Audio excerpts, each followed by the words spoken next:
Okay, Sonny. Ron Get a just little took sleep Cindy deprived down at to this point. Butterworth. I'd like to send you an email. Will you take it? That's not good. Yeah, they just left Jim. about a half an hour. Yeah, it's ago. a- They flew her down. He's gonna drive down. It's a guy They that flew her I've down, sent you so it before, must be- quite an intelligent guy. He's got some arguments. I'm not smart enough to argue back. A lady this Maybe you can help me. Okay. Her daughter's. Okay, good evening, everyone.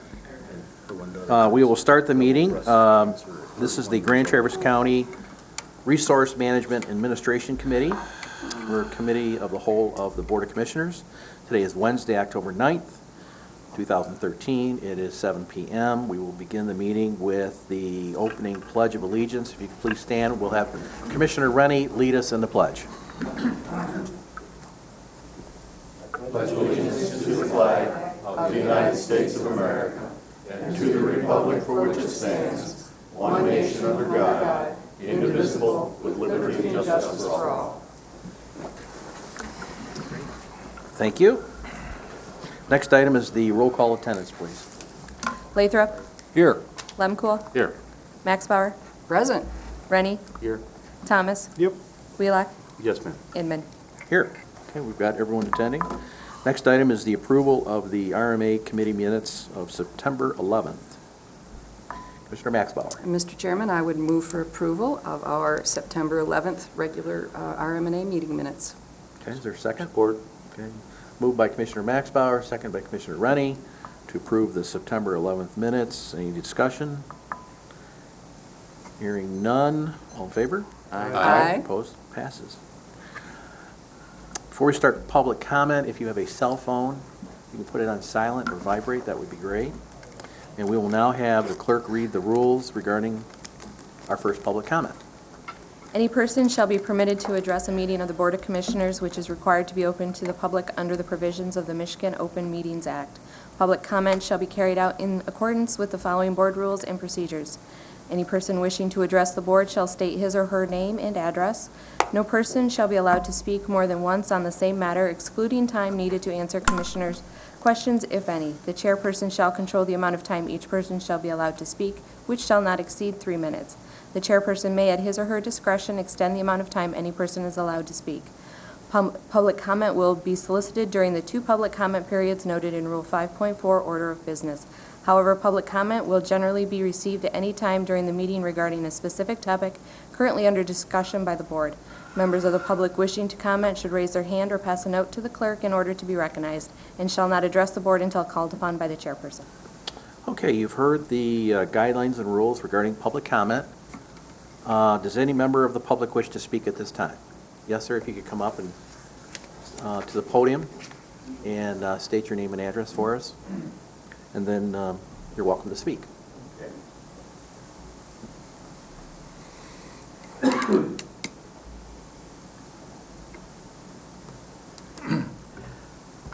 Well, my name is Alan Gray, and I'm a resident of Peninsula Township. Okay.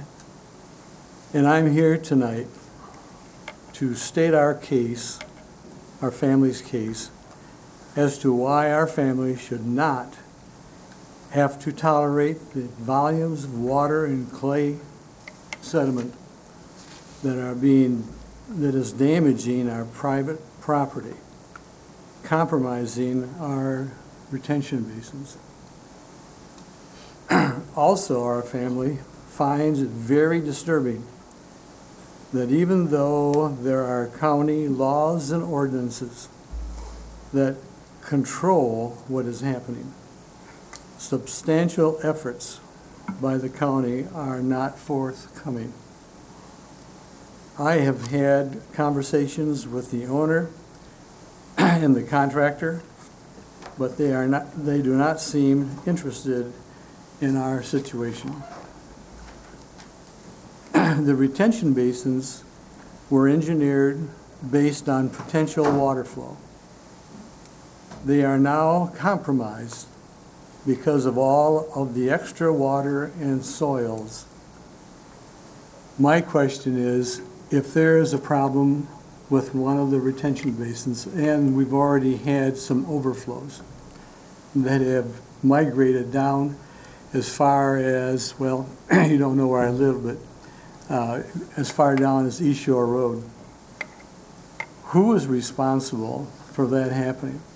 When we went through the process in the township, and we did all of the things that we had to do, we got all of the rules, all of the things that we had to pay for, all of the agencies that we would see, including the county drain commissioner. In fact, she signed off on it twice, our proposal. The county erosion, and everything seems to be in where it's supposed to be. All of a sudden, we find we have this property adjacent to ours that are simply dumping all of their excess water, and the sand kind of goes along with it on our property. And the concern that we have is, what can we do more than what we've already done?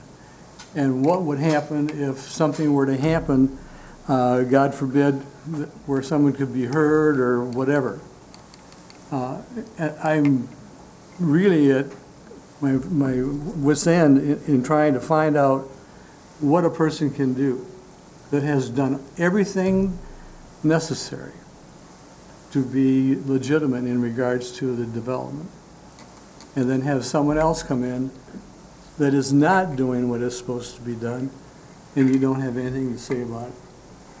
And that's why I'm here, because I think the county should have some say in what's going on. And they should be able to enforce the laws of the county. And I don't see that happening. And the owners of the property and the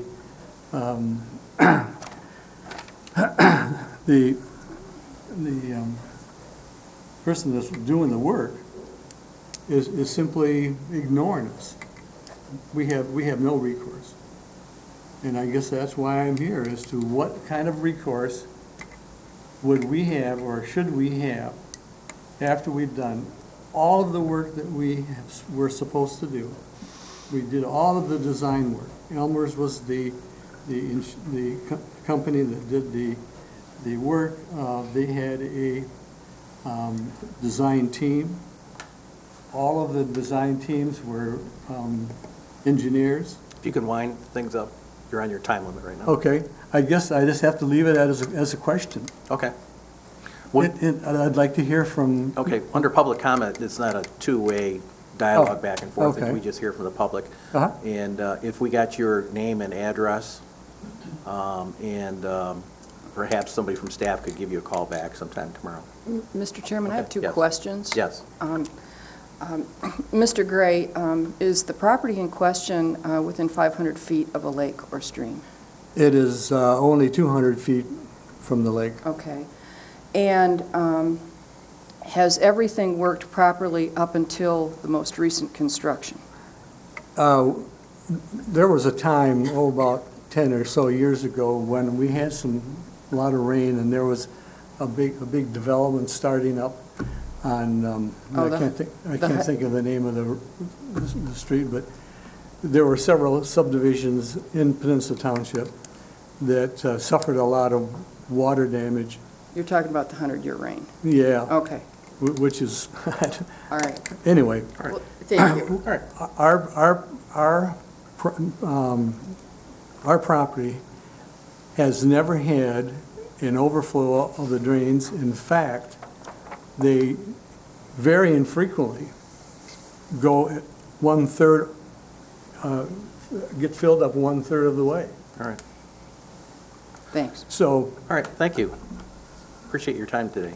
yes, Larry, Okay. what's your street address? I want to come out and see it. 757 Willow Drive, Will Drive? willow, like a tree. Willow. W-I-L-L-O-W. All right. That is approximately, if you're familiar with East Shore Road, if you went down Center Road and turned right where the boat launch is. I did a lot of work right in there. Oh, really? years ago. Okay, and then you come back south, our driveway is right next to a cobblestone house, and you can go up there. All right, thank you. Thank you. Does anyone else wish to speak other public comment? Yes, come on up, state your name and address for us.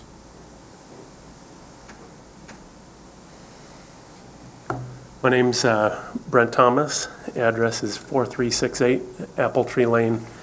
And I have some handouts that I'd like to share with you. I'm also here with drainage issues. And the handout that I have it's pictures, and it would help you understand. And I'm going to share with as my development, Lone Tree Association in Garfield Township. And we've had, from what my builder said, we've had about 600-year rains this summer. I don't know if we can calculate that or not, but we've had a tremendous amount of drainage issues. I sit on the board for my association, and we've had the township out, and we have also had the county soil and erosion out. And I've had them on my property personally because of the issues that we've had. As I've talked with soil and erosion, they've informed me that there's no enforcement arm, that they can come out and look at things, but they have no way to enforce. Whether or not that's the truth, I don't know. I've heard that the builder has been fined, but I don't know. I mean, I haven't followed through on that. I'm not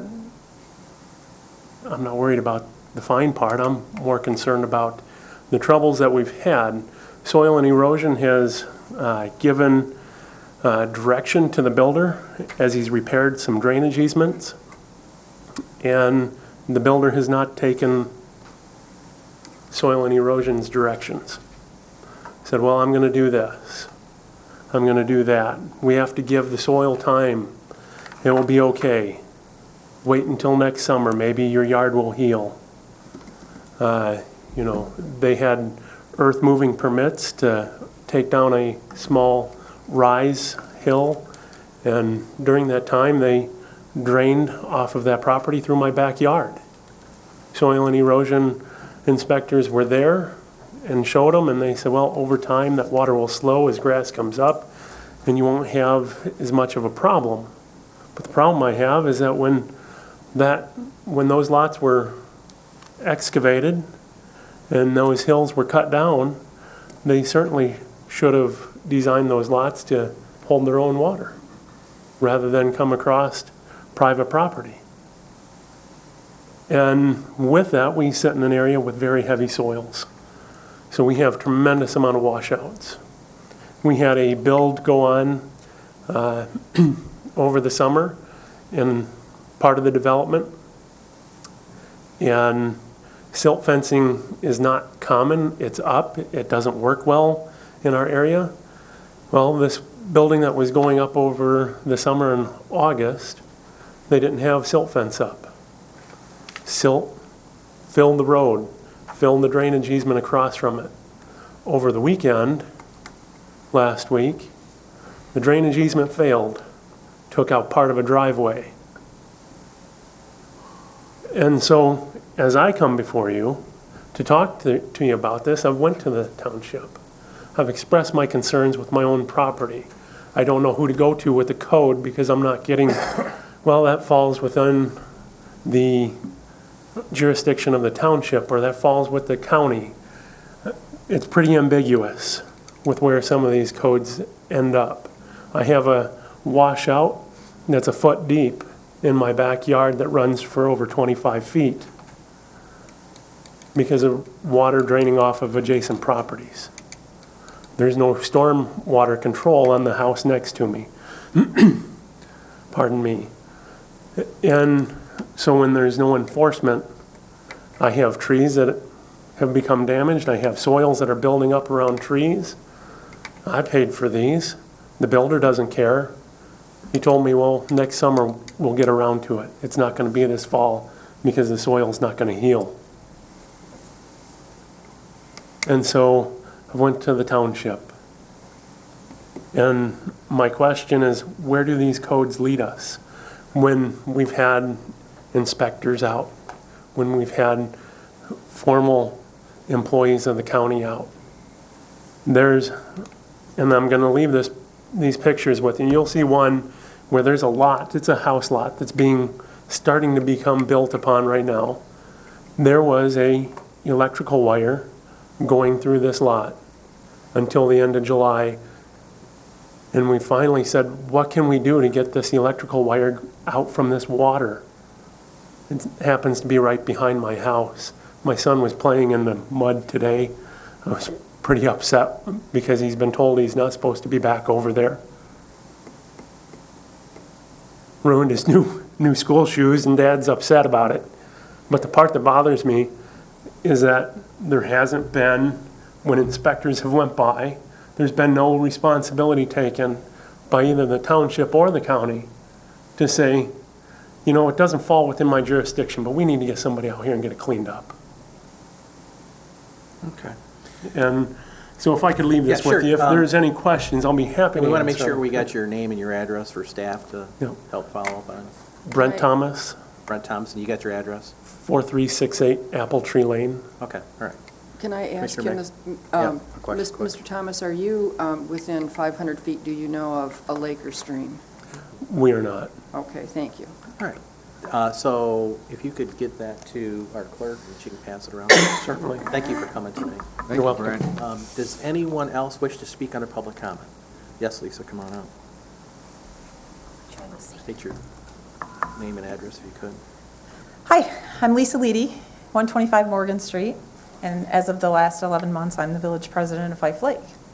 And firstly, I'd like to invite all of you who have still not been to Fife Lake. We have a Scarecrow Festival on October 19th. It's a short drive Dave. It's a short drive in the fall. It's a longer drive in the winter. That starts at noon and it runs until dark, where we have fireworks to cap off the evening. Secondly, I would just like to note that 18 months ago, our village had 7 empty buildings and numerous empty homes. In the past, 18 months, we are now down to 3 empty buildings, with one being vetted right now.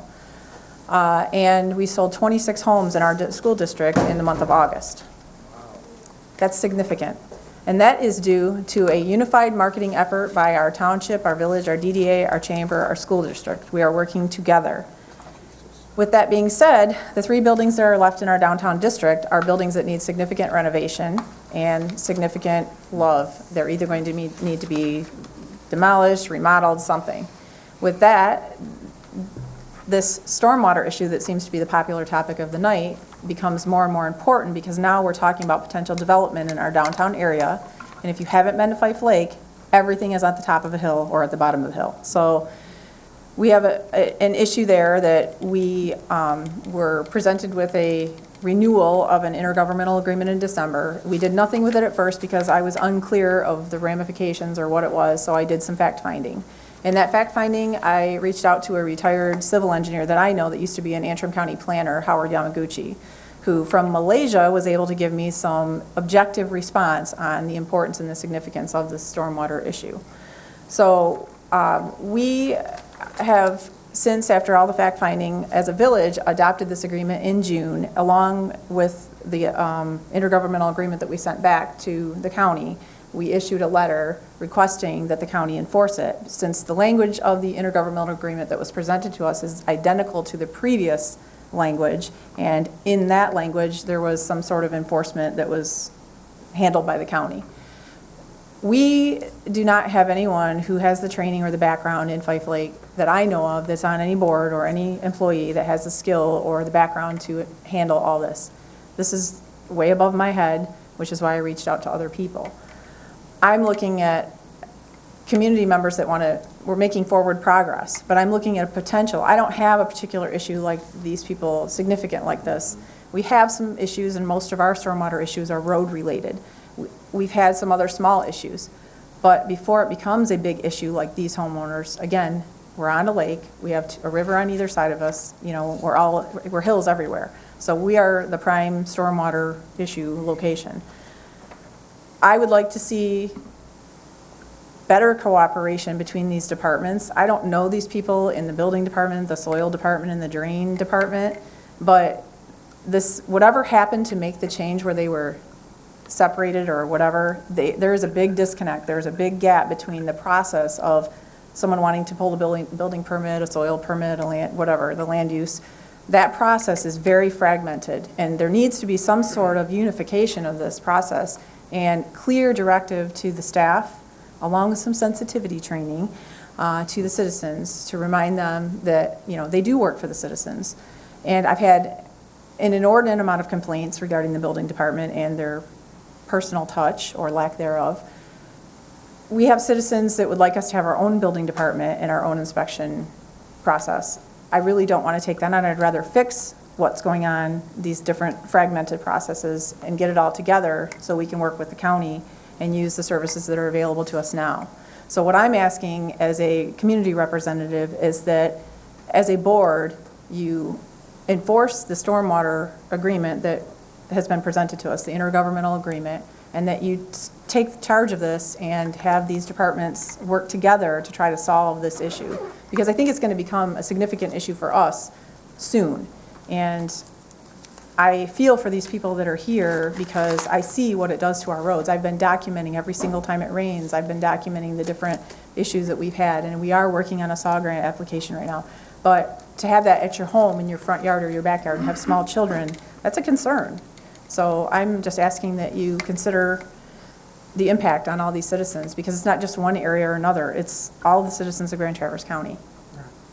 Good. Thank you. Okay, thank you. Thank you for coming. Anyone else? Yes, Linda, come on up. Get yourself introduced. Linda Forwork, Fife Lake Township Supervisor. I just want to add that we did in Fife Lake Township adopt the stormwater ordinance in 2007. We have struggled with this intergovernmental stormwater agreement, and it is going to once again be on our agenda in October. Probably we will adopt it. We really need to know where the county stands on this. So we have our own code enforcement in the township, but we really need to connect with the county on this. Thank you. Great. Thank you for coming this evening. Appreciate your opinion. Anyone else wish to speak? Yes. Get yourself introduced. Okay. My name is Elisa Kropa from beautiful Garfield Township, and I'm one of your county parks commissioners, and that's why I'm here tonight. My notes are on my phone. I'm not updating Facebook or anything as I'm on here. I'm here tonight to show my support for Commissioner Christine Maxbauer as your choice to represent your board on the Parks Commission and as the president of our commission this year. As many of you may have seen, a member of our Parks Commission asked her to resign at our last meeting. Subsequently was in the paper, and there was no rebuttal time in the paper, and I decided what better time than public comment here before your board. Her job as president is to run our meetings, and she does so expeditiously and competently. For him to suggest that she should resign because her personal opinion does not represent always the Park Commission's views shows a clear misunderstanding of what her role is as president of our commission. The bylaws require a minimum of one Board of Commissioner member to sit on the Parks and Rec Commission, a maximum of 3. They're not there to be held hostage by our Parks and Rec Commission's rulings and then go to your board and vote specifically as our ruling was. Christine is an individual commissioner with an individual opinion, and I can tell you that without a doubt, she never fluctuates her opinion from the Parks Board to the Board of Commissioners. As you know, serving on a commission with her as I do, we are all very well aware of Christine's opinions, like them or not, and she always stands by them. For those who haven't seen our meetings and haven't had a chance to watch them, I will tell you that currently the way that our board is made up, most votes pass by a margin of 1 to 2. There's almost always serious dissent and discussion in our board. During this time, Christine very clearly makes her stance known and sticks by it. She advocates that stance and continues to on your Board of Commissioners meetings. I have never seen her waver. It's ridiculous for this commissioner to expect her to change her mind based on what our final vote is. That's not what being a commissioner is, and that's not the role of a president. In that same meeting, that same commissioner then went on to examine and critique the Board of Commissioners. using footage of your most recent meeting and playing it back to us during our meeting. He stopped the tape after each of your commissioners' words and then explained to all of us how all but one of you are adversaries of Parks and Rec in our community. I couldn't disagree with him more, and I want it to be known that he does not speak for our commission, he solely spoke for himself. I applaud this board for voting down the application for the Rotary Charities Grant at the last meeting for a full-time program director. I thank you for stepping back and looking at the big picture, not just parks. Your elected job is the entire picture. It's much more than being an advocate or an adversary for parks, as this commissioner said. At a time when we are facing a 7-figure deficit in our county from benefits and every department is struggling to do more with less, the expansion of a parks program and its subsequent payroll seems just plain irresponsible and a little embarrassing. Don't even get me started on the new Civic Center, but if you read the Record Eagle, you may have seen my quotes. So for the Board of Commissioners to be publicly denounced as anti-parks was ridiculous. In contradiction, your decision was pro-citizen. So thank you. There was what I believe to be some misunderstanding that the Parks and Rec Commission approved of that grant application or even of the position of, as a whole, for a new program director. That's inaccurate. We were never given the option to debate it.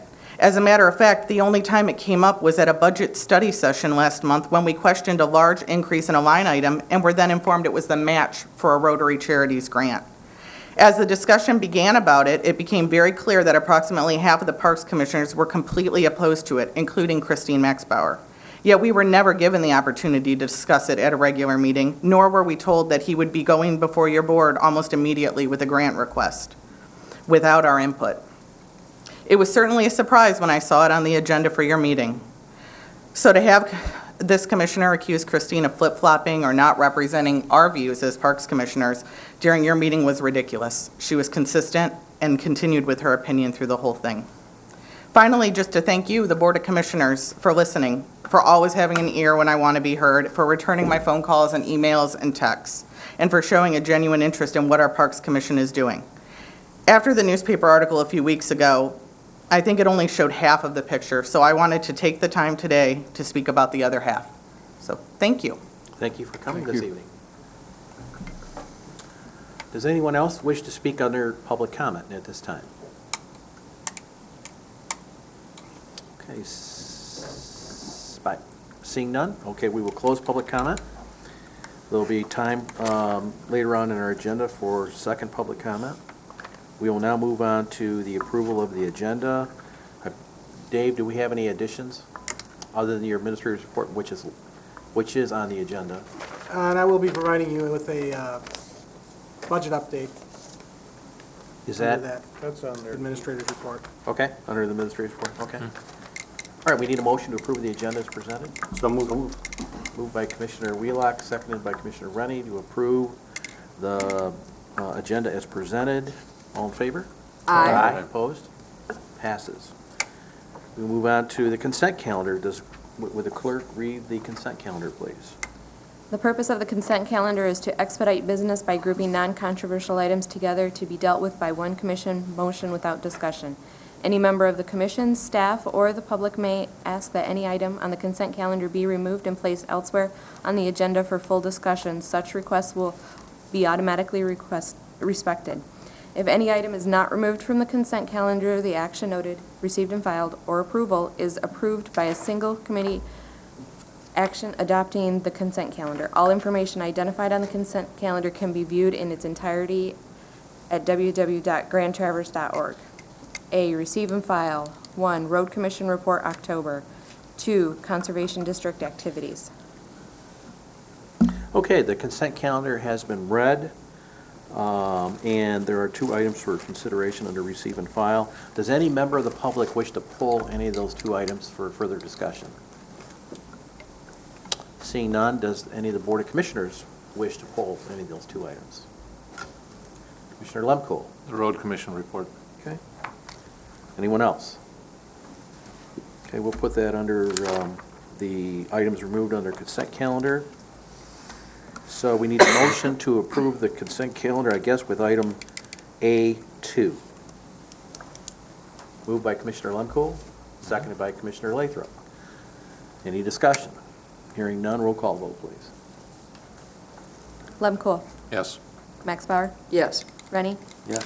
Thomas, Yep. Wheelock, Yes, ma'am. Lathrop, Yes. Inman. Yes. Consent calendar is approved. We will now move on to items, and we will now move on to special orders of business, which there are none. Road Commission. And now we will move on to items removed from the consent calendar, and that would be the Road Commission report for October. And Commissioner Lemko, you're on the floor. Yeah, the reason I pulled this off is because, and part of this is the TC Talus, the $10,000 that they all voted to pay. And my question is whether or not they voted to pay for the dues for this past year, which was billed to them, and I just want to know where that status is. Jim, come on out and get yourself introduced. Good evening, Jim Cook, Grand Traverse County Road Commission. Yes, our board did approve continuing their membership with TC Talus, and they discussed funding for next year. They did not discuss funding for last year, but I know it's on the agenda for this coming meeting on the 24th. Okay. I really think it's important that the bills went out, and I would hope that they pay their bills. We had a special meeting with the chairperson of TC Talus and our chairperson as well, and so I believe they'll be discussing it and making a decision on the 24th. I'll just throw in my 2 cents in there. So, Commissioner Rennie. Yeah, I talked to you last month about the traffic light studies on South Airport at Garfield and Barlow. Yes. See an update this month, in this month's report. Is something happening with that? Right now, we're actually going out for bids for that work, so no update.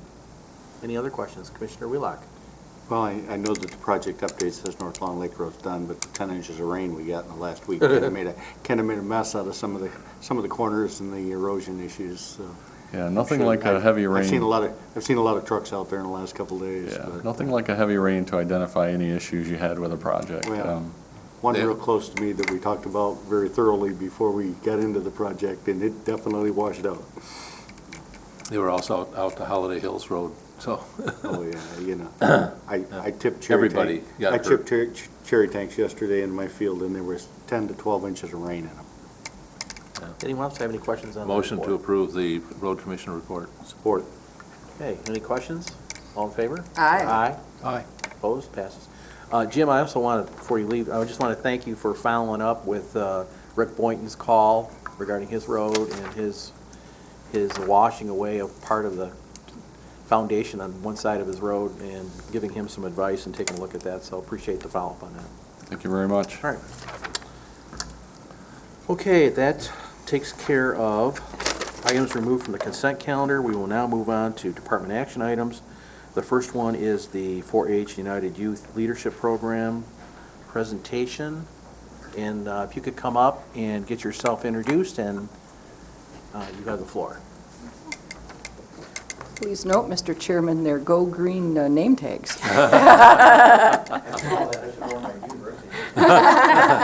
It's a good school, too.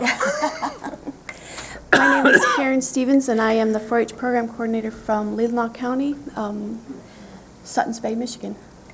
I'm Bethany Prycookie, and I'm housed in the Kalkaska office working with MSU Extension, but I am a City of Traverse City resident. And I am as well. I am here, Roxanne Gleason is a 4-H program coordinator for Grand Traverse County and is on maternity leave, so we're here just to give you some information and ask for your help and assistance with a new program that we have received funding for called the 4-H United Youth Leadership Program. I believe you all might have gotten copies of this. It's an experiential learning for high school age youth, 14 to 19, in leadership and civic engagement. Youth will build cultural experiences, expand knowledge of local, tribal, and state governments, engage and participate as active citizens, and learn that their voice and actions do make a difference. I wrote a grant probably end of August and received money. It's a collaborative program with Grand Traverse County 4-H Program Coordinator, Leelanau County, MSU Extension, and the Grand Traverse Band of Ottawa and Chippewa Indians. We have a team that put this together. Bethany's here because they have done a program similar in Emmett County. And so we're just asking for help in with the Grand Traverse Commission, or Board of Commissioners, we're going to have kids, 25 kids from Grand Traverse and Lean-Law County participate in this, and we have different nights where they're learning about tribal government, they're learning about county government, and then we want to do a visitation to Grand Traverse County and possibly sit with the board and have the kids have question and answer session with you guys, if that would be possible before your board meeting. And then through the schedule and the class that we're doing, the teens are going to be encouraged to identify issues that are important to them as youth, and then they would like to come back and share those with the commissioners. Okay. And Bethany? Anything else? Oh, I think that's it. So I think you already have a copy of this, correct? Okay, so your specific dates, again, we're just requesting. And Karen, I think should add that we were granted $12,000 to do this program. So we're not asking for any money to do this. We're just asking for your time before those 2 county commissioner meetings to meet and talk with the kids and provide them with some input and some knowledge from your positions as county commissioners. Okay. If you could get with our chairman, Herb Lemkool, on that. Okay. Herb? I'd be glad to schedule that. Perfect, thanks. Just let me know. And- I have another question for you. Oh, sure. Do you have to be a 4-H member in order to be part of this? No, you do not. And I think that's going to be one of the issues. You're going to have to be able to maybe get to, and what is the age? 14 to 19? 14 to 19, yep. So high school students. So the schools? Yep. Yeah. Are you going to be working with the schools to promote this to them? Yep, I'm in the process of contacting all the school principals, counselors, those kind of things to get them a part of it. And one thing I forgot to mention was that half of the students we would like to be Native American, since we are working with the tribe on this. And then the other thing that I neglected to say too is that the cost is $35, and that's a 3-night, 4-day trip to our capital experience that's held in Lansing, so they'll be talking with legislators down there as well. And then we hope to, and have built in part of the grant, opportunity to go to possibly Washington, D.C. and give scholarships for a Washington-focused program that we have too. So we'd appreciate any referrals that you might have of students that might be interested, and any help along the way. We'd love to have you. Students within your district would be great. So. Good. All right. This is great. I think it's going to be a good thing for the kids. We And do for too. us. And the need is that students don't always learn about local government in their government classes in high school, so they learn about state government, federal government. So this is an opportunity for them, and especially to learn about those intergovernmental relationships with the tribe as well. So. If I can be of any assistance during this process, please let me know. Okay, Be great. glad to Thank help you you. out in any way I can. Thank you. Thank you. That'd All be right. great. And how much time would you want before the board meeting? Maybe half an hour? Sure, that's fine. Whatever you're able to give Okay. would be great. So we'll make sure that Chris kind of schedules that so we can sit down with them before that. Okay, all right. Hey, thanks for coming in. Thank you so much. Appreciate it. Have a nice evening. All right, we'll move on I'd like to- a copy of those so we can hand them out to some of our friends. So, Moving on I'm sure the other to commissioners would like one. item B, under finance, we have the Nature Center lease. Dean, are you going to handle that? I'll start it off.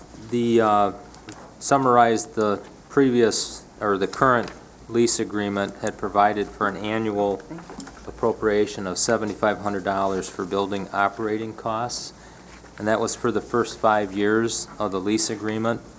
That funding ended in 2012. Tree has talked to both Dave and myself about the need to continue that funding for their operating purposes. And a key reason to consider this is they are not able to secure, grant funding for those types of costs. We've had several discussions with Tree, and Dave kind of helped me reach the conclusion or the recommendation that we have here, but that is a county building, and we're asking for authorization to amend the lease agreement to continue that funding. There are funds within the facilities fund to cover that, and I don't know if Tree wants to add or comment, or if Dave has any comments, but it's basically, we feel because this is a county building, we should do this. Okay, we have Commissioner Maxbauer, and then Wheelock, and then Lemko. Okay, I thank you, Mr. Chairman. I would move to authorize to amend the Nature Center lease agreement to provide an annual appropriation of $7,500 for building operating costs for 2013 and subsequent years. And, Mr. Administrator, you are exactly right. It is a county building. All right, moved by Commissioner Maxbauer, seconded by Commissioner Wheelock. Is there discussion? Yeah. Kurt? The only question I have is, in your motion, you said in subsequent years, and so is this a 5-year, is this an infant item, or how is that wording?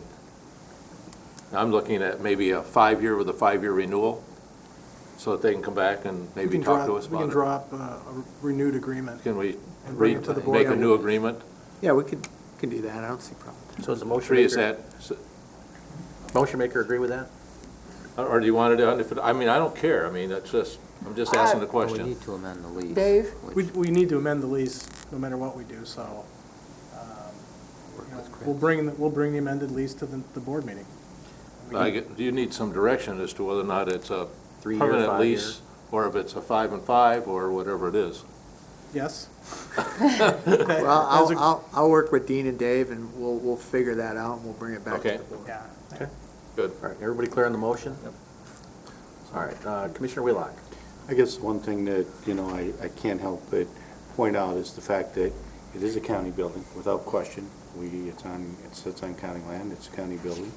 And the Conservation District is very key to the protection and preservation and expansion and educational component of our nature education reserve. And, without them, we would not be able to provide those services. So, They also $7,500 is pretty cheap. They also handle a big piece of our Park property and townships. Yeah. Okay, Commissioner Lathrop. You say we do have the money for it? Yeah, within our facilities fund. Okay, cool. Okay, any other converse? Commissioner Lemko. Yeah, Larry, I'm surprised you didn't ask this question, being a banker. Whenever you go to the bank, do you always ask for enough, to be able to make sure it's working? And I'm not sure what the total operating cost for that building is. If this is sufficient to be able to carry that forward, or are you not asking for enough at this point? We're not asking for another question. Yeah, you're welcome to come on up, get yourself introduced if you could. Thank you. Trey Sturman, Executive Director of the Grand Traverse Conservation District. The annual operating cost to heat, clean, cool, and maintain that facility is around $30,000. It's more when it's a cold winter and less when it's not. I'm very comfortable with a $7,500 request. The Conservation District is constantly working to raise funds to supplement those costs. As Dean was saying, there aren't grants out there to support the maintenance and operations of a building. The building was raised, we raised $1 million to build the building almost exclusively with private dollars and handed the building over to the county. We've really appreciated the relationship we've had over the years, and I think that $7,500 is generous, and we'd love to be able to continue that. So, thank you. The reason why I asked that question is because I knew that $7,500 doesn't take care of this building. That it's a $30,000 hit that they have to pay for out of their budget and try and raise funds in the community to be able to do that. So, we give them appropriation $40,000, $45,000 last year in our budget? Currently, it's a base appropriation of $40,000. $40,000, plus this $7,500. So it just barely covers our cost, but it doesn't cover all the costs that they're doing for the work for us in our nature education property all the way along the Boardman River. And so I think it's just really important that the commissioners understand that we're getting a bargain on this, really are. And for the quality of work that they're doing and the staff that they're doing, what they've got is just an incredible staff. And I just wanted to say thank you. And and I totally support this. I just not sure it's where it ought to be in the future. If we ever get our budget balanced, we should be looking at a larger appropriation for the Conservation District. I appreciate that, Herb. I'll pass it on to our staff and volunteers. Okay, any other questions on the motion? And we have a motion on the floor to approve the $7,500 for building operating costs. And staff is going to work on an agreement for a 5-year agreement. Further discussion? Hearing none, all in favor? Aye. Opposed? Passes. Thanks. Thank you, appreciate it. Now we move on to the resolution to cancel action to redeem bonds. Dean? Last year, we brought to the board a plan to call and redeem the 2 bond issues on the septic treatment facility. We did call the larger, the 2003 series of bonds. Last year, the county and 5 townships basically provided the funds to pay off the bonds, and we restructured that debt. The plan was to look at the 2004 bonds, which was a $1.3 million issue. We've looked at a number of things because of some agreements that are in place with the rural townships. We need to keep a bond issue in place so that we don't have an issue with that current agreement. So we would have to refund this remaining bond issue rather than call the bonds, and it does not make sense at this time with interest rates where they're at to do that. We have sufficient cash that's being generated by the septic treatment facility, so we're basically asking you to approve the attached resolution, which cancels the action that we set in place last fall to call this bond issue. We're going to continue to pay off the 2004 series bonds, just like, you know, we're obligated to do. But we do need to take action because the resolution that was passed by the county board last fall indicated and stated that we were going to take this action. So it's a resolution to cancel the previous action. This has been reviewed. It was prepared by John Axe and reviewed by Scott Howard.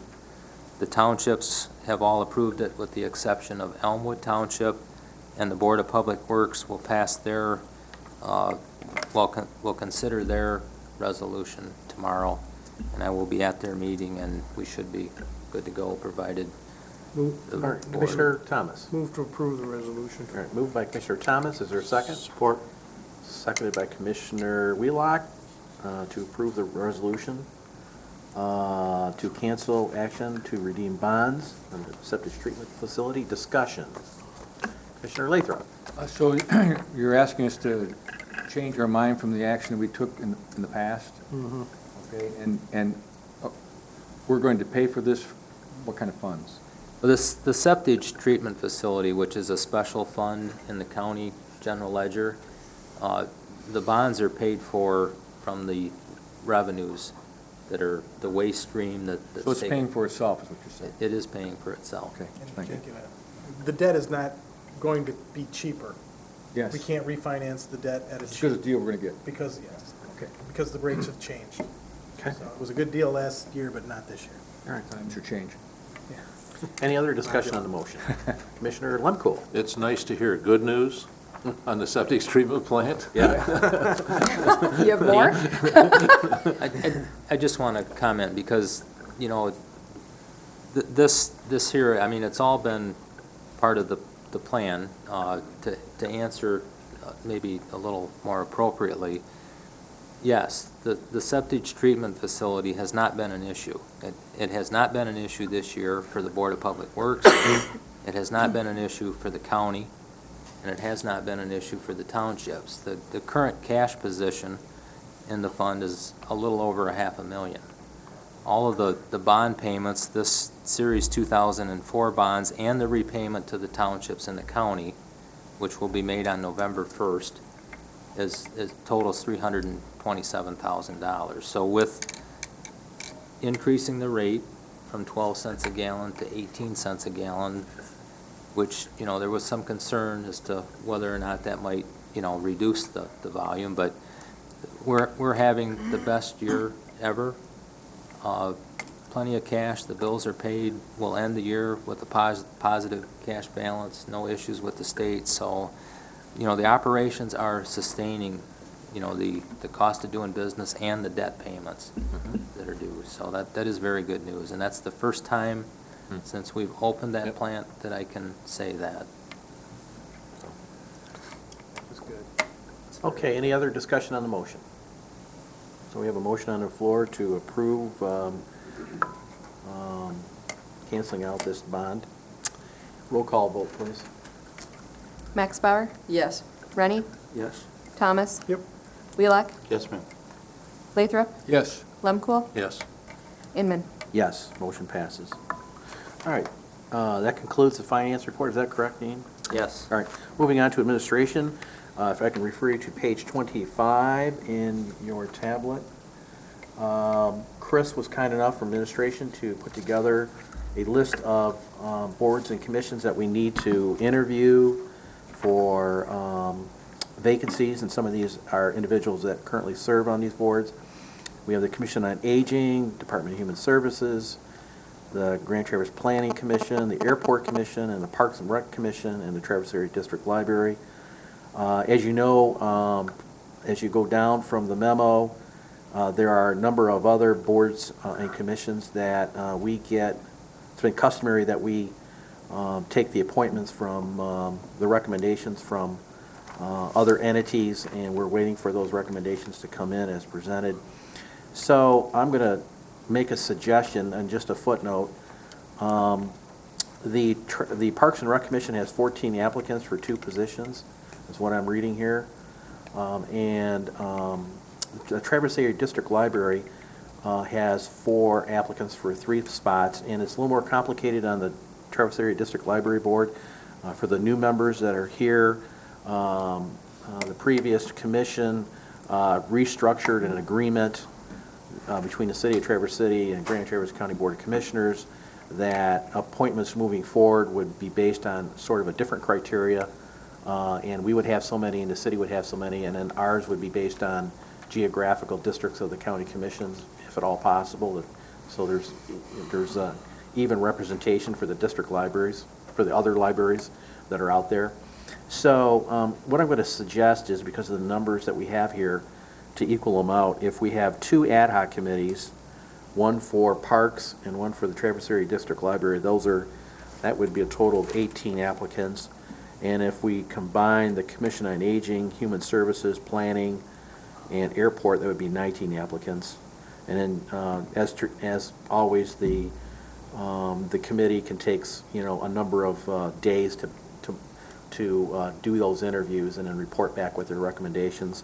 So if that seems reasonable, then we would have 2 ad hoc committees, one for Parks and Library, and the other one for Commission on Aging, Human Services, Planning, and Airport. So I would like to have, let's start with Parks and Library. I would like to have 4 volunteers if possible. We've got Commissioner Max Bauer, Commissioner Rennie, Commissioner Lathrop, which 3 individuals had got a hold of me requesting an interest in this one. And is there another commissioner who would like it? Commissioner Wheelock? Mr. Chairman? Yes.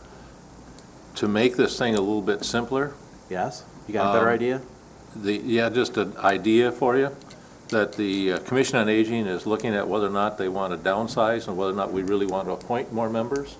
So we may want to ask, to have that discussion. Okay, Chris, you have something on that? Yes. We have 3 openings on the Commission on Aging right now, and 3 incumbents that wish to be reappointed. What we are planning on doing at the first of the year is combining 2 committees into one and seeing how that works. We're not quite ready. We're looking at it, but we do have a committee system, and what we're afraid of, Commissioner Lemkool, is if we reduce the numbers too drastically, too quickly, it's going to, many of our members have full-time jobs, and it's going to really, put a strain on their time, since we do have the committee system. So what we would like to do is just go ahead with these 3. We've already reduced our board. That's already been done. Let's see how this works, and then we're going to look at it again as the year progresses. All right. My only comment to that is that we at the County Commission run the whole county with 7 commissioners. we all have many of us have full-time jobs, and we make the commitment to be able to do so, and there's no reason why the Commission on Aging can't run its organization with 7 people. They can. We can readdress that. Just one of those address. And the other question I Yes. have is on the Parks and Recreation Commission. Yes. I was not aware of it until Alicia made the comment that we could appoint up to 3 county commissioners. I've heard some people, county commissioners here, express some concerns as to where the Parks and Recreation is going, and I'm wondering if we want to appoint 1 or 2 more county commissioners to the Park and Recreation Board. Your committee can talk that over. Yeah, the committee can talk that over. Okay, Why don't we do I'm that?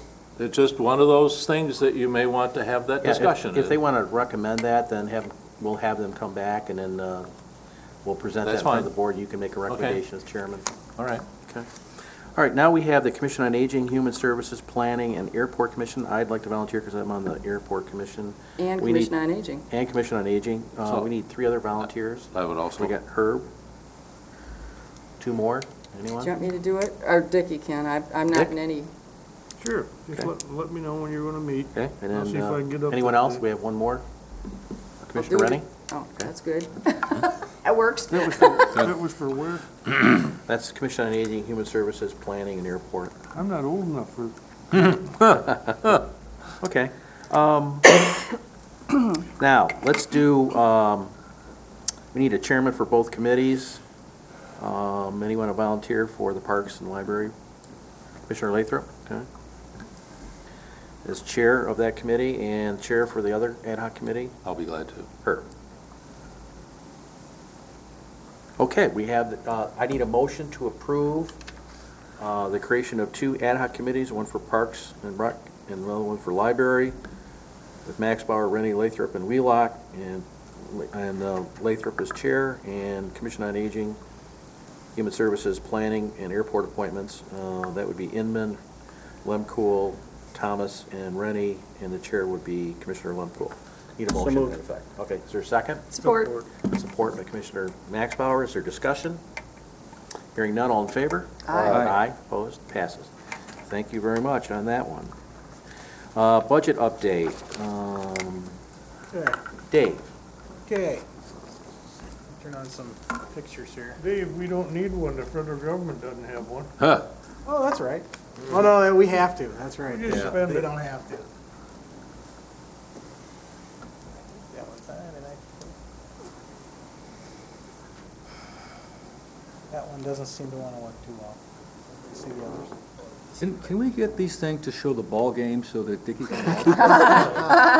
Today's a travel day. Playing today. There's no game tonight. Today's a travel day. Well, nationally. Red Wings. Nationally. Yeah, okay. I'm glad I brought my glasses. I could try and make that bigger, but it's, I just wanted to go over, give you kind of big picture of where we are with the budget. Our available revenue, without any adjustments, when we just put in what the department heads gave us and the elected officials gave us, and we kind of just put it out there as what the departments requested, we came up with $38,122,000. And then we made some revenue adjustments, looked at those, talked to some department heads, interest, register of deeds revenue, district court revenue, some of our bigger, generating departments that generate larger amounts of revenue, talked to them about those, and came up with an additional $175,000 to come up with our available revenue, which is $38,297,119, or give or take some money. That doesn't include any new fees or anything like that. We had department requests of $43 million. I want to put that over there, but I don't want it to, oh, there we go. $43,136,784. This does not include any money for a reclassification study, which could be anywhere from $500,000 to $750,000. It included several new positions. I think we had 11 new positions requested and many reclassification requests. We removed all of those for $642,000. we made line item reductions of $618,000, and that mostly is indirect cost and retirement charges, so it's not anything that it's real to, it's not real line item cuts. We made about $115,000 in real line item cuts based on what we saw that the departments needed. For example, if they've been cutting back on, if they've been doing things electronically rather than, mail, we looked at the mail account and said, you don't need that much, and removed some money there. You don't get too much doing that because everybody's pretty tightly budgeted. Gene's been pretty good at that all along, and we give them what they need, but we don't give them extra. The other thing is the department requests included a 1.5% increase for every employee. As you know, half of our employees have contracts that go through the end of next year, so they have already have agreements that say they're going to get a 1.5% increase. The other half, we had a 1.5% increase in for them, but you'll see where we go with that. So we still had to cut $3.5 million after taking the new positions and programs out and making some line item adjustments and readjustments. We took about $1.9 million out of capital improvements, and that, there's $900,000 in there for 911.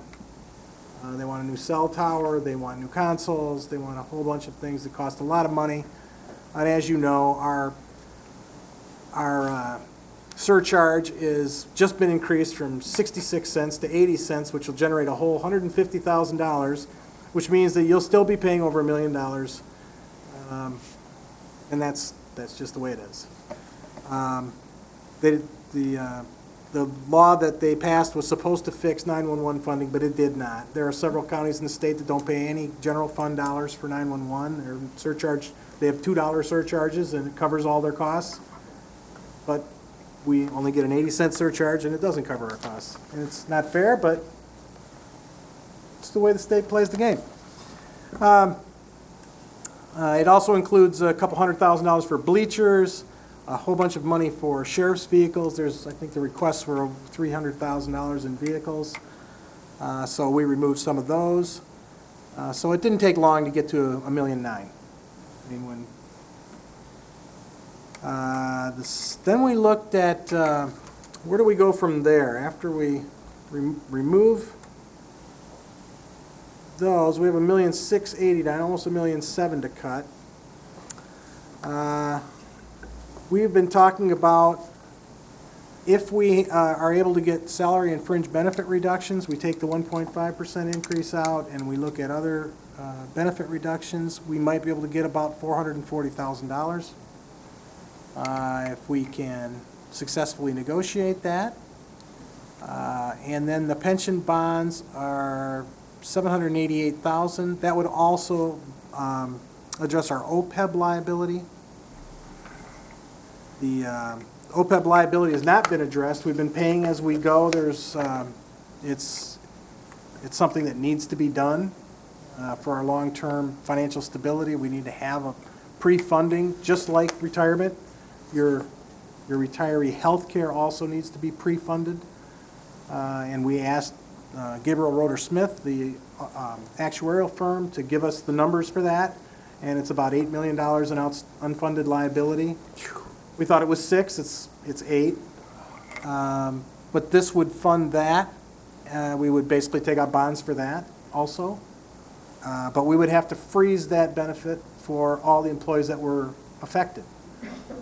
We still have, all of your non-contract groups are frozen. They're frozen out of the plan since 2009, but there are 5 contract union employees or groups that have still have access to that benefit. They have defined benefit? They have a retiree health care benefit. Oh, they do? Yes. Oh, I didn't know that. Where the county pays 50% of their health care when they retire. Okay.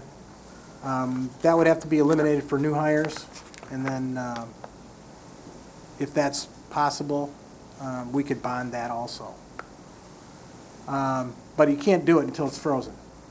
You could do it for the the frozen portion, but you can't do it for the part that's not, that's still open. And that's part of the new law.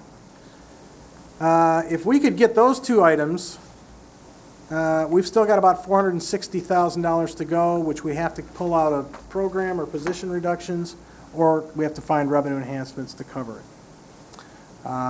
We received an email from Blue Cross today informing us that the massive increase in our health insurance rates that they quoted to us were wrong. And they don't have the right answer, and they will get it to us as soon as possible. They just realized that for our group and a few others, it just wasn't right. Which bears out exactly what we've been saying for the last several weeks, or the last couple weeks. How could it be that high? It can't possibly be that high. At any rate, we'll talk more about that later on tonight. We are looking at, to give you an idea of $460,000, that's about 5 county positions, mid-level county positions. So it's not that bad. We certainly got it down to a more manageable number now. Of course, if you don't do the pension bonds and you don't do the negotiation dollars, you're going to have to add 1.1 million back into that. Then we've still got a lot of positions to cut. So, 788,000 is approximately eight more positions. It's So Dave, to clarify, I've asked a question on this. So if the Board of Commissioners wanted to continue with the 14-year amortization from MERS, have we gotten clarification from them that they'll continue on that amortization? Yeah, that's by MERS board policy that affects every MERS jurisdiction. Yeah, I thought it was 15 years, but they have us on 14 right now. But I think we got 14 now. So if we stay on the 14-year amortization and just continue to make that payment instead of bonding, then we're looking at $1.1 million shortfall that we need to come up with at the. No, the 788 is OPEB and MERS. Oh, both of them. So what would be just the MERS piece? Just the MERS piece, plus the 460. We weren't ready to break it apart tonight. Would it be as I recall, half or quarter? 85% was 85% of that? pension versus the balance, or 15% was OPEB. One comment, and I'm not going to say much. What? This is Dave. You have to remember, if we stay on the MERS plan, which is 14 years, it's accelerating. Those payments are accelerating. We did go from a 2-year reduction to a 1-year, but those payments continue to increase. So the budgets, at least in the short term, are going to bear increasing costs in retirement. Is that because the liability is going up and the interest is not as strong? It's because they want that benefit to be fully funded as soon as possible. So I thought if it was a 14-year AM, they would It's lock in a payment amount for 14 years. It's not a straight line. It's not a straight line amortization No, and you're giving us. that's one of the reasons why Dave and I That's are the looking problem. very closely, and why you have a number up here. Because with a bond issue, you have level debt service. Okay. Commissioner Max Bauer. Going forward. Dean, ideally, what would you want MERS to agree to? I'm going to Lansing on Friday, and I'm going to talk to Mac. Because we are not the only county that is Correct. in this position. And to force counties to go out and bond and pay hundreds of thousands of dollars in costs to sell the bonds, and hundreds of thousands of dollars in interest costs on those bonds that they wouldn't otherwise have to pay. There's got to be another way.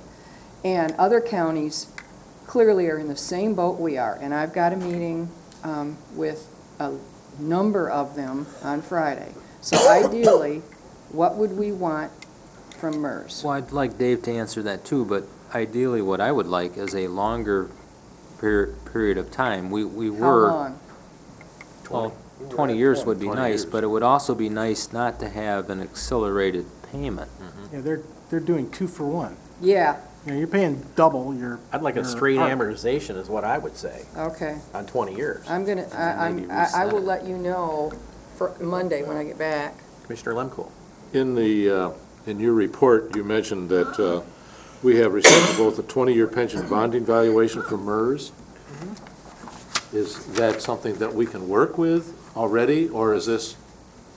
That's how we're estimating or calculating what the savings would be. So you've already got a letter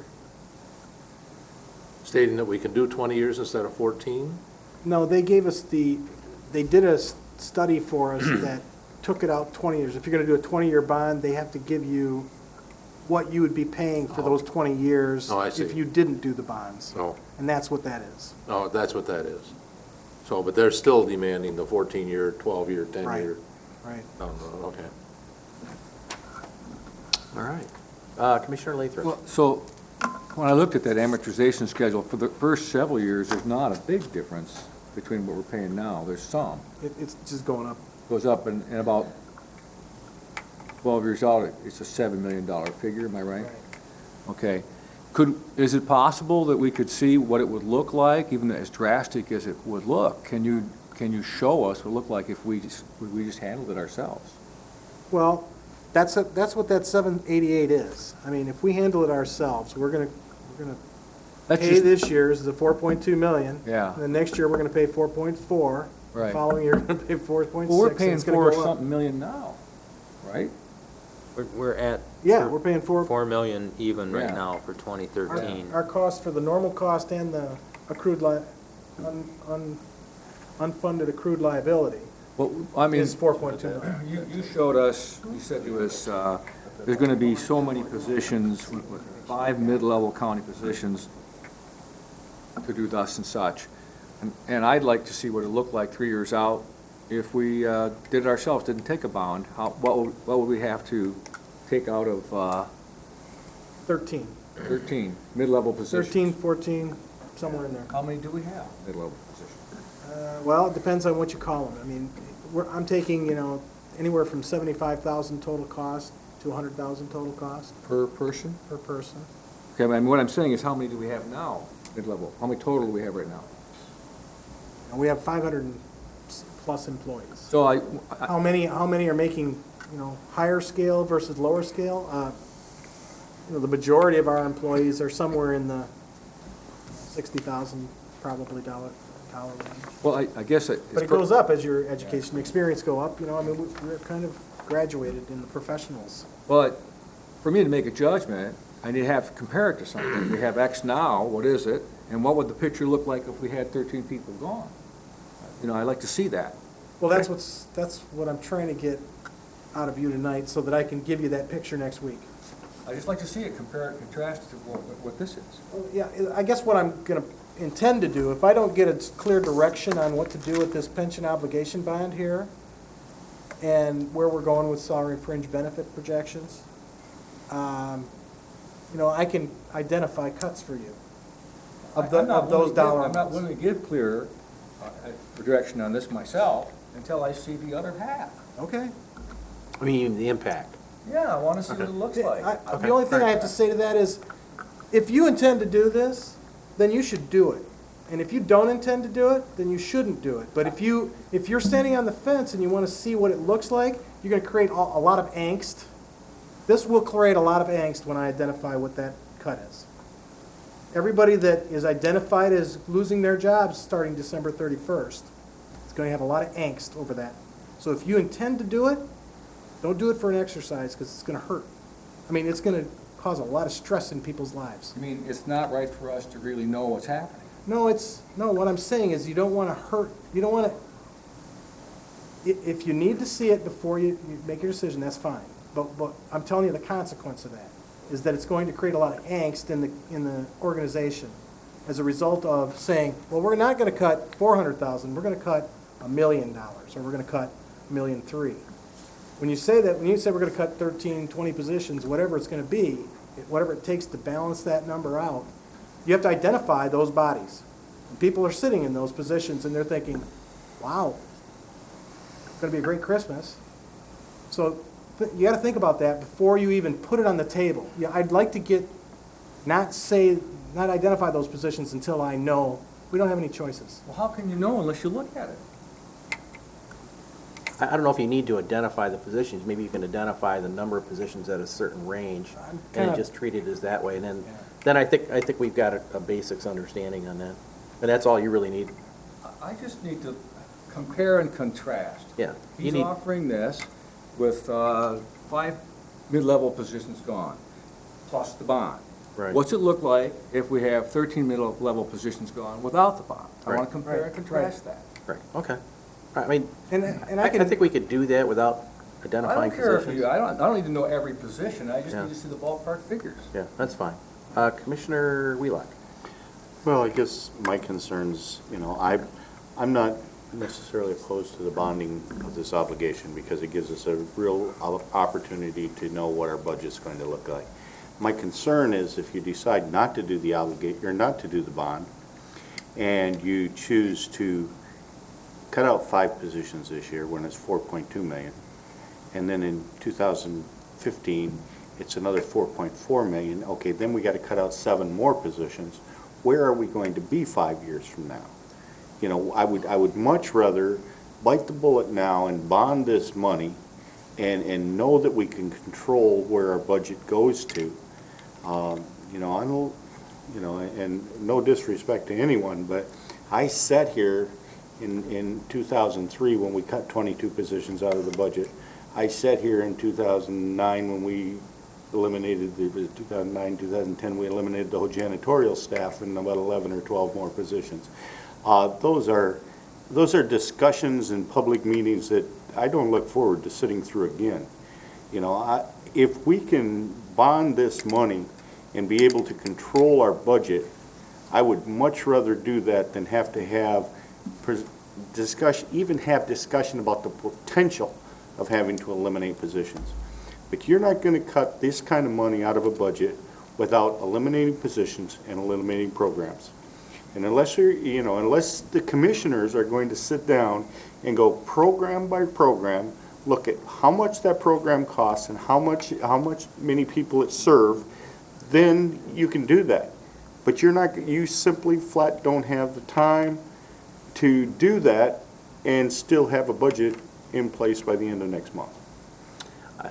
The only thing I might want to say on that, Sonny, is that I think we're obligated to pass a budget, and the budget could be based on an assumption, but that assumption could change after the October 30th meeting, and we could do changes in the budget through the end of the year and the first quarter of next year, as we do budget every month. amendments every month. Yes, but I'm just saying that. It's a living document. But I'm just saying that we could pass a budget based on the bond, but we might say by the end of the year, we're not going to do the bond, and we're going to look at other things within the budget, and we could make those decisions before year end. Technically, we could do that. Commissioner Max Bauer. We have a structural deficit, and that means expenses are outpacing revenues, and they're going to continue to outpace revenues, regardless of whether or not we bond the pensions. We have got to, it's our job, Commissioner Wheelock, and I know you, I feel good, you and I disagree. It's not either. But it is our job to take a look at the services and programs that we provide this community and determine what is of value. Just doing things the way we've always done them, just because we've always done them that way, doesn't solve this problem, and neither are those pension obligation bonds. I can give you community after community who has dug themselves into deep holes because of pension obligation bonds. And I promise, I will drop off a pile of information into your mailbox tomorrow for you to read. I have them. It'll scare you half to death. I am, at this particular point in time, opposed to pension obligation bonds until we take a good, hard look at our budget and determine what programs, what services this community values and is willing to pay for. I want to take a look at what we want to keep. I want to focus on the keeps. I want to say, okay, this is how much money we've got. This is what we're going to keep. And try that route before we have a discussion on pension obligation bonds. And, you know, if we pass a budget, you know, you can have, I know we have to pass a budget. But, and I'll tell you, if we have to sit and look at program and department and program and department, and I'll do what it takes. It's my job. It's what I signed up for. Commissioner Rennie. I've had a lot of feedback from constituents on this issue, and many are appalled that we would just go after this bond without taking a harder look at what we could do to alleviate the need to do that. We have a lot of fund balances around the county, I know. I don't know if we can touch them or not, but these are taxes that are already paid. We're in a very tight situation. I think it's time to look at all money, myself, and do what we can do not to have to bond this obligation. I have a comment. I guess you can sort of blame this option on me, because I was the one that came up with the discussion with Dennis Aloy about the possibility of bonding out of pension liability, and he did research and found out the legislature wouldn't allow you to do that. So we basically went to the Michigan Association of Counties, and we worked with the department, the Treasury Department of the state of Michigan, and we got legislation passed to allow counties to use this as an option. That was back, now, I must admit, you know, we had not done the due diligence of the effect or whether we would want to do bonding for the unfunded portion of defined benefit programs, but it was just meant there to be an option for counties to consider along with other municipalities. I guess the research I've done, the ones that have dug themselves farther are the ones that have continued open pension programs where they bonded their current deficit and continued on with the same program. The counties or municipalities that bonded in a closed environment where that obligation didn't grow any farther and they took care of the current obligation have had some success. So we have to recognize we're predominantly in a closed area. But that being said, my personal preference is, if there's any way possible, I would rather work something out with MERS, as Commissioner Maxbauer said, and continue to have a level amortized payment schedule with them, whether it's 15 years or 20 years, and not this accelerated option that will wipe out virtually most of the counties in the state. So now's the time to take action and see if we can put some pressure on MERS down in Lansing or some kind of whatever legislation is necessary to give us some breathing room on this thing. So my preference, I guess, at this point is not to bond. That shouldn't be our first option, but to work out whether we can come to a satisfactory payment schedule with MERS for our budget. And then two, if we can't, maybe we're just going to have to live with some level of this payment level and work on the rest of the budget. So, anyone else? Commissioner Lathrop and then Lemkool. When is the drop dead date on having to make this decision about the bond? Well, the legislature has given us one more year. So we could make it a before year it's from now. sunset. Yeah, and I've had discussions with the administrator, and he can speak up after this, is that, we can come up with a proposed budget by the end of October. That doesn't necessarily mean that we always have the opportunity to change that budget by year end with budget adjustments and changes and through the first quarter and the rest of the year to make those changes in our budget. So we're not sitting at, $1 million hole at the end of the year that we have funded out of our general fund or our fund balance. So I think that we owe it to our citizens to look at fully in the face both options. Right. Yeah, okay. Commissioner Lemkool. One of the things I think that you're all missing here is you're not giving our administrator any direction as to what he's going to do when he puts his budget together before the end of the month. That's the number one piece we have to give. We can have all the discussion in the world about whether or not we bond, whether or not we should cut jobs, or whether we should look at all these individual services that we provide for our county. But if we don't give him and Dean some direction, shame on us. That's the direction that he's asking for today, is give me some direction so that I know where I'm going to go, so that I can give you somewhat of a balanced budget. Yeah, and I So, get, so if it's, we need to freeze salaries and benefits, we need to cut benefits, that's a direction. If we are going to reduce other services, that's a direction. If we're going to bond, that's a direction. If we're going to look at any of these things, those are directions. We can say all these other things, but if we don't give them any direction, we're not going to get a balanced budget by the end of the month. okay, I guess if you're looking for direction from me, and that is, I'd like to at least move forward, at least initially here, with the assumption that we're not going to bond, and then everything else is on the table. That's just my feeling. Anyone else? Well, yeah, I don't Commissioner know, Lathrop. I have no idea how much work is to do it. I mean, but why not give us, come see, come saw, why not give us this thing and the one without the bond, show it, both of it to us? Then we can make a decision. That'd be the direction I get. I'm gonna show you a budget that's $1,250,000 of positions and programs out of it. Yeah, I'd like to look at it. Say Okay. that again, please. I'm gonna show you a budget that has $1,250,000 out of it. Per revenue. Mostly headcount. Expense, yeah. Yeah, it'd be a reduction in It's expenditure. gonna be Okay. So, personally, it's gonna be a little bleak. I think the community already has said, and we've done, when we did our strategic goals, we specified what we're going to want to see in our budgets. And none of these goals in there looks at whether or not we're going to cut services. Yeah, they do. Right here, review all county services and evaluate what is mandated, what should be continued, what should be improved It's or in there. eliminated. And that's fine. So But that's it what I also wanna do. says we're going to have a safe environment. Let's try to do both. So I'm not sure you can, but anyway. You have to look at it.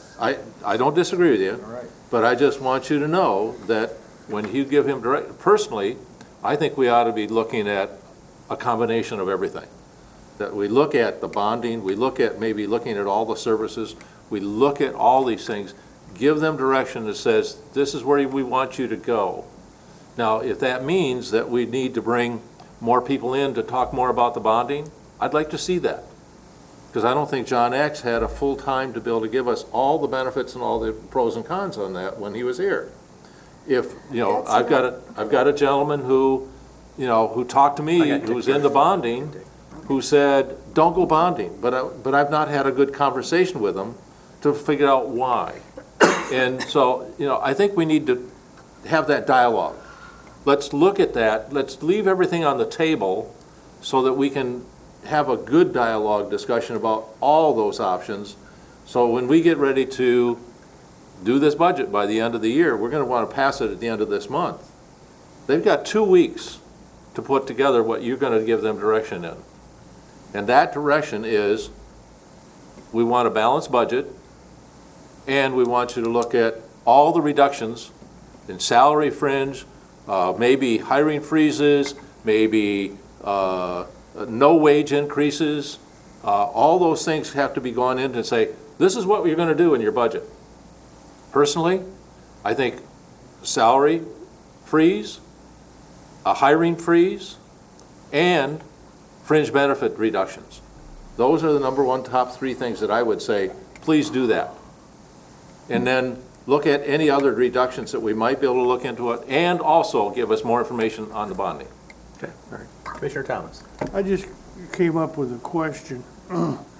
Roughly how many people could be eliminated by attrition, in other words, retirement, within the next year? Do you have any idea? You mean like with an early out?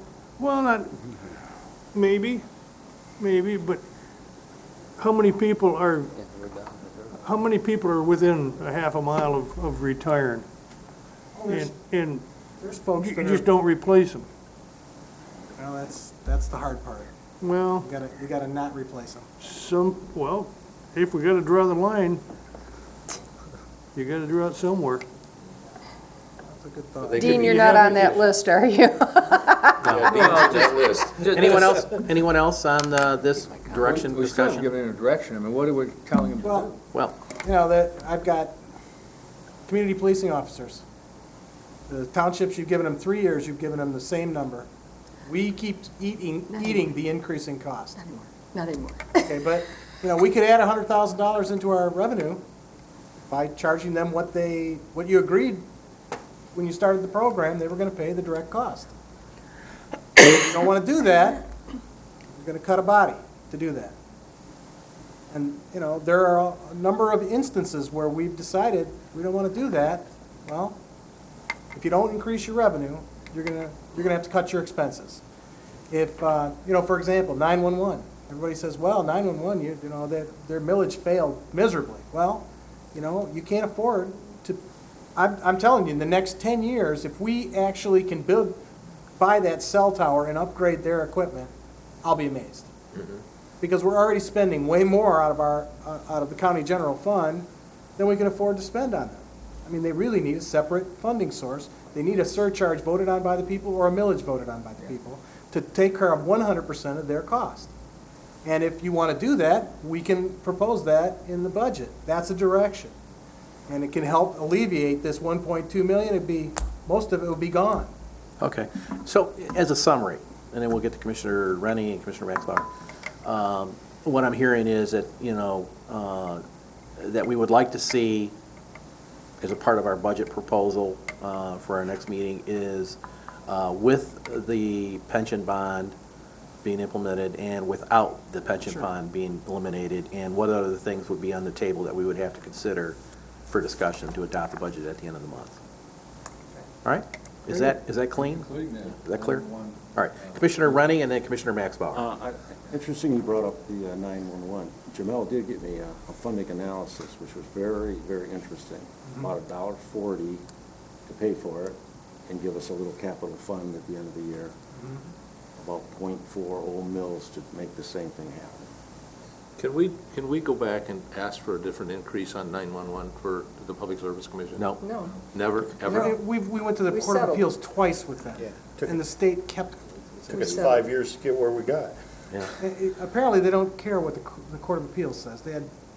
I thought they were in contempt of the Court of Appeals. Okay, Commissioner Rennie, are you all set? Okay, Commissioner Maxwell. I'll reserve my comments for next week. All right, okay, so everybody comfortable with the direction? I'll spare you. All right, Dave, you got your direction. Dave, you got your direction? Yes, I did. Okay. Administrator's report. Okay, you guys got your report on the weekend. The IT met, and we may not have to sign anything, which I'm sure you're all relieved to hear. That would be kind of nice if we kept our team in place, and we are getting abstentions out of the feds and the state attorneys. They're advising their clients on the IT to abstain, but not to block progress, so it's passing, and that's good. Did anybody see the report on the dams for Michigan? I read the headlines. Yeah. Oh, the one from the Free Press? From the Record Eagle this morning. Oh, okay, I think Yeah. it came out of the Free Press. Yeah. That they're all deficient and they're all need to be replaced. We're ahead of the curve on Yeah. that. Yeah. Is anybody surprised by that? I wanted you to note that we are now doing electronic purchasing for bids and quotes using the Michigan Intergovernmental Trade Network. I used this when I was in the private sector, and it was wonderful. We loved it when our clients used these. We could respond online, we get all the addendum online, we get all the questions answered online, everybody gets it all at the same time, and everything everything's submitted at the same time and cut off, so they can't submit it late. It's great. So we have rolled that out. Sarah's done a wonderful job getting everybody trained and showing everybody how it works. So it's going to be great. First, we're making improvements to the website. The lawsuit we talked about a little bit. It was finally settled. I don't want to go into too much. I wanted to let you know that the ORV legislation passed to allow counties the option of having off-road vehicles on M roads, which we supported a number of months ago. It finally was signed by the governor a couple days ago. And we'll be bringing, when we get through the budget here, we'll be bringing you a resolution to consider whether you wanted to do that, and we'll probably be talking with the road commission and several townships about whether they're interested in that or not. Okay. In the facilities area, we are going to be talking next week about the health department building, the old health department building. It's been on the market for 15 months, and we're going to talk about dropping the price. Danny and I have had a conversation about whether we could stage it or do something different or maybe make some repairs, because one of the comments that's coming through is it needs some repairs, and our realtor suggested a drop in price, and we kind of said, yeah, that's probably the best route for us to go. Okay. So. I keep telling everybody, just bring me an offer. Pardon me? What are they asking for? It's $719. $719. $649. No, $660. Was it 669? $669, I think. I think if somebody come in with a $600,000 It's a offer. 10% drop, so it would- 71,000, 72,000. I would be willing to take it. Good. Will you write us a check? No. It's a good sized drop, I'd but if be you willing think to about the take the repairs offer. that have to be done in the building. I always say, I couldn't help think that, of what you it know? costs, and you have it on tape for a year, and drop it that much. We'll sell it.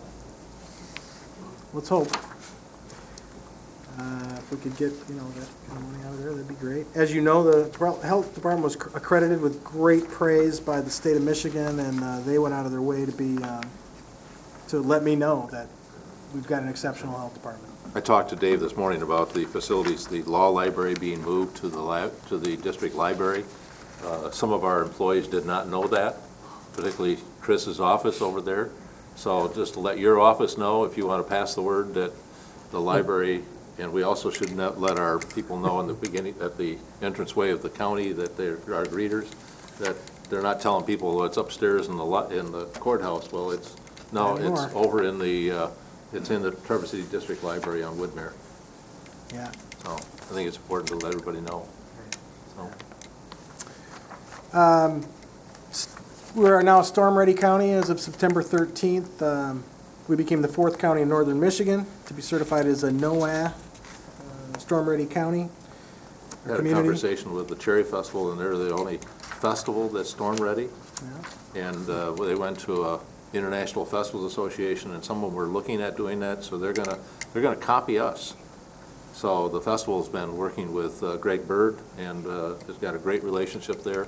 And so you can bet that other festivals in the country are going to start copying what the Traverse City area is doing. We're in the front of that. And thanks to Greg and his staff. Yep. Doing a great job. He doesn't have a staff, it's just Greg. Yeah, right now it is, yeah. I think I don't have much. Is that it? The VA. I don't know how many of you've heard about this, but there was some talk about the VA clinic being expanded, and there was money set aside in the past that kind of lapsed, and now we have to start all over. They looked for property in Grand Traverse County for an expanded veterans clinic, and they could not find any existing property, so they want to build the suit. There was some talk about building on our property out by where the new health department building is, which would make a lot of sense. It'd be a medical facility. We'd probably put it right on Lafreniere. But we're going to, apparently the Auditor General has told them that they have to have all the money, 20 years worth of Payments. for the lease, because they can't build it and own it. They lease it. They build it, pay for it, lease it back, give it to us and lease it back. Or we build it and lease it back from them. And then at the end of 20 years, it's our building, and they can renew the lease or whatever. Just to clarify that, normally what we would expect is they would just agree to allow for them to build something, for example, on Lafreniere, to their specs, and that they would just fund it for 20 years based on a lease back from the county. What they have said in Congress is that, well, you have to budget the full amount of payments and interest, principal and interest, over 1 year. The first year. You over gotta the have- put it in your first budget the year first year. and get it in this year's budget or next year's budget to get it approved. They're not allowed, which is the total, it's totally unreasonable to expect, Congress to fund the full amount over 20 years in 1 year. So that's the message that we're getting, which we're coming back to Benechek's office and some other folks in Washington saying, this is crazy. The services are needed, we've got the land, you have the ability to pay for it over 20 years, let's get back to some common sense here. And that's the direction we're sort of going right now. I also wanted to mention that Resource Recovery had a household hazardous waste collection in Kingsley, and it was well received. They had 216 appointments. They had filled an entire semi-trailer. And most of those people were from Charlie Rennie's district. All right. Is that it, Dave? Yes. All right, okay. All right, that concludes the administrator's report. I just want to Yes. say thank you for putting that out earlier. It's been very beneficial in our presentation to our townships. I hope you guys were able to do the same thing. They actually put it out Sunday, I appreciate it. Yeah, I really appreciate that. It worked out extremely well this month. Well, I've been getting a lot of positive comments from the township folks on this report that you've been sending out. Okay. Really. It's a great report. And it's helping us with our report as well. Now you know what's going on. Yep. Okay, moving on to unfinished business, we have none. New business, we have none. Leads us to the second public comment. Does any member of the public wish to speak at this time? Yes, Linda. Get yourself reintroduced again. Linda Forwork, Fife Lake. I just want to let the county board know on behalf of the rural fire that we have hired Theo Weber as the rural fire chief. He is currently working with the city of Traverse City. He's a captain. He'll be coming on board with rural fire on November 1st. So that's just for information. All right, thank you. Thank you. Appreciate it. Anyone else wish to speak on our public comment? Seeing none, we will close public comment. We move on to Commissioner Committee reports. Anyone? Commissioner Maxwell. Yes, last week, the Area Agency on Aging had its annual day-long meeting with its Board of Advisors. The 2014 budget was passed, and the director, Bob Schluter, received his review. It was an excellent review, and the board voted to extend his contract for 3 years. The other thing that I would like to touch upon is our public comment this evening. I would like us to have this water issue at a committee meeting so that we can have a discussion on this. Presently what I heard was we have townships handling stormwater, we've got building code handling soil erosion, we've got the drain commissioner handling drains, and we've got the road commission addressing some washouts along the culverts in the roads. And I guess what I'm hearing from citizens is they're making 4 and 5 phone calls to try and get their problem solved. And what I would like us to discuss and ask the administrator for, and certainly not tomorrow, is a process, because I don't think we are serving our constituents and our residents very well if we cannot at least give them a process. I don't care what it is, whether it's, but it should be one phone call, and then, departments, whatever they are, go out, take a look at whatever the problem is, sit down and discuss whose problem it is, and solve it. But, I just don't like to see residents and getting one answer here and another answer there, and the left hand doesn't know what the right hand's doing, and sometimes it might be a road culvert that needs the road commission's attention, sometimes it might be a drainage district. We don't know, but there's no set process for our residents, and there ought to be. So could we have that on a You could put it future on- agenda? Why don't you call Chris and put it on the next RMA meeting? That's fine. Herb? Yeah, I have a problem putting that on the next RMA meeting with our budgets and our staff being so dictated into doing that. I hate to delay it, but I really want to encourage that we might want to work with the townships on this. I think this is a township issue. I think it's a county issue. And maybe the next joint township county commission meeting, we can sit down and kind of have a presentation at that group and have a whole community discussion in that, rather than just here as the county commission. Because, you know, we've heard from one of the townships that they're concerned, so let's bring them all in, and I don't know when the next joint township meeting is. Normally, we have one in the spring and one in the fall, but November would be a great time to do that. So whether it's November, December, Yeah. that we try and bring that together rather than trying to just do it here. It's not a bad idea. Well, if we can have a meeting in November, but I don't want to put this off until I don't spring. either, but You I know, just, these people need to know where Well, they Herb, can go. why don't you see if we can set up an all-township meeting and then bring some speakers in on this? yeah. All right.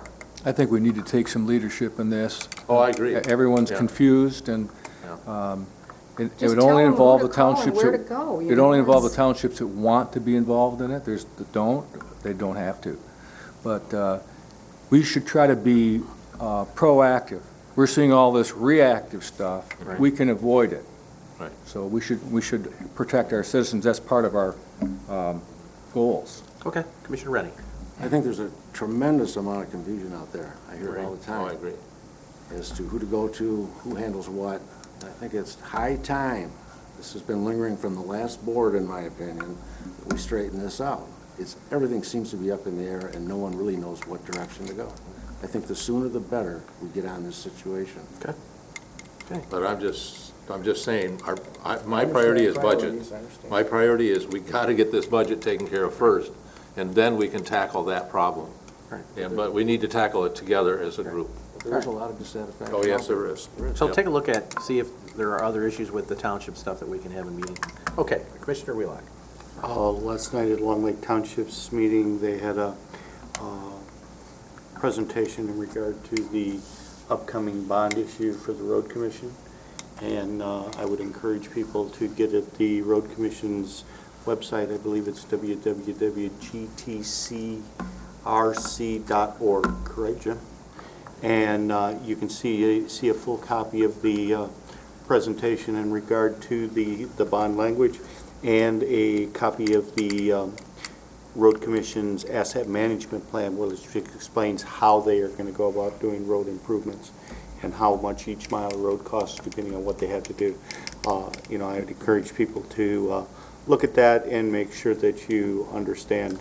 You know, they also have some pretty decent brochures that are floating around out there. So there's a lot of information out, and if anybody has any questions, I know that they can call the road commission or, you know, a multitude of offices, and we can help them get information.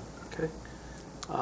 Dave. I've got a question on that, and since Jim is here, is there anything on your website that refers people to the city residents to the city, and the city over to the road commission? Because you're both going to be getting money from this millage to improve roads, if it passes. You might want to come up if you got. That's a good question. The presentation that I've seen last night definitely talked about the fact that the city, the village of Fife Lake, the village of Kingsley, the three DDAs would all be receiving money. I did make a request, and I told them that I'd made the request, asking the Grand Traverse County Board, BRD, Brownfield Redevelopment Authority, to waive their portion. I've heard this morning that they cannot statutorily do that. They cannot pick and choose which increases in millages they accept. They have to take all of it. But they can spend it on roads. But that being said, every brownfield redevelopment program has some monies being spent for infrastructure and road improvement. Okay. All right. Any other commissioner committee reports? Herb? Yeah, you know, Jim was also at the city commission meeting and also at Garfield Township making their presentation. Both of those have been recorded. And so I'm sure that if you haven't found the right place to find the right information about the current millage increase request, there's plenty of places to be able to do that along with their website at the Road Commission, to be able to go in there and be able to get that information. The other thing is Brownfield this morning had a presentation on the environmental impact on the Garland Hall Street Road. And it was suggested that we bring that here to our county commission meeting, a presentation as to the effects, what's going to happen, and then the future, where are they going to go with that. And so that will be brought before on one of our agenda items coming up in the future, so that we all have that information and know where that's going to go. Okay, anyone else? Commissioner Lathrop. I just recently took a 20-hour course called the Mini MBA. Just finished it today, in fact. The reason I took it was I wanted to get smarter about budget stuff. I've got a lot of numbers in my head, but it was great, and I'm looking forward to talking to Dean and get taught a little more. All right, good. Anyone else? Okay, we'll move on to notices and announcements. Anything? Seeing none, we have a closed session that is... The laundry project is tomorrow night. Okay.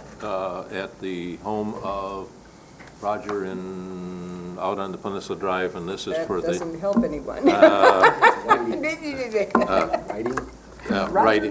Whiting, yeah. And anyway, that's a project to fund people that can't pay for the laundromat, that there is money there to be able to do it, and 2 of the 3 of the laundromats here in town have a day when they give a discount, and that money goes to helping people to make sure that their laundry is clean, and they got kids that they have clothing that's going to go to school clean, rather than continually trying to go to the Goodwill and getting new stuff.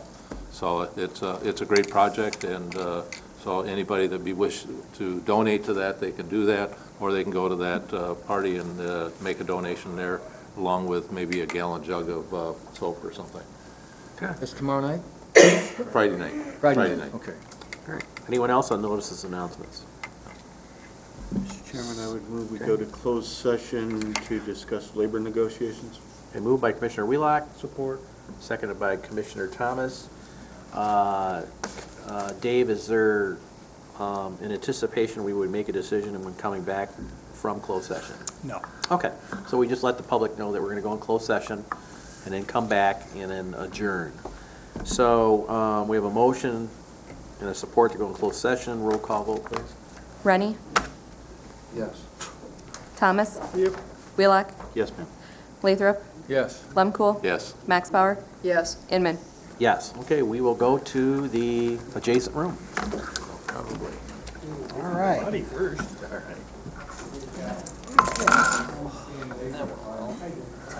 I tell you, we need, we're gonna get those pension bonds from these guys.